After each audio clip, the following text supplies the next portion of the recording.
Hello नमस्कार guys. तर कसं आहात तुम्ही सर्वजण. तर आज मी जाणार होते बाहेर फिरण्यासाठी. तर फिरण्यासाठी कुठे, तर अजून आम्हाला काहीच माहीत नव्हतं कुठं जायचं आहे. निघाली तर आहे खरं जाण्यासाठी, बट बघूया कुठे जाणं होतं आहे ते. तर आम्हाला जायचं होतं आज पिंपरीमध्ये. तर पिंपरीला आम्ही निघालो होतो जाण्यासाठी, कारण की मला आणि तनीला करायची होती शॉपिंग. सो मग आम्ही निघालो होतो शॉपिंग करण्यासाठी. नंतर आम्ही गेलो होतो पहिलं तर पिंपरीमध्ये मला म्हणजे थोडंसं ज्वेलरी घ्यायचे होते. तर मी ज्वेलरी वगैरे घेतली आणि नंतर मग तनीला घ्यायचे होते शूज आणि चप्पल घ्यायची होती. तर मग आम्ही आलो होतो शूजच्या आणि चप्पलच्या दुकानामध्ये आणि म्हटलं त्यांनी घेतलं तर मग मला का नको.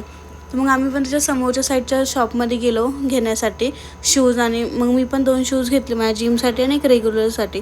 नंतर खूप सारी शॉपिंग केली. नंतर आम्ही गेलो होतो जेवायला. खूप जास्त भूक लागली होती आणि असा माझा दिवस अख्खा कसा संपून गेला हे मला काहीच कळलंच नव्हतं. सो मला थोडं बाहेर जायचं होतं, तर मग मी निघाली होती बाहेर जाण्यासाठी. सो व्लॉग कसा वाटला नक्की सांगा. Bye bye guys.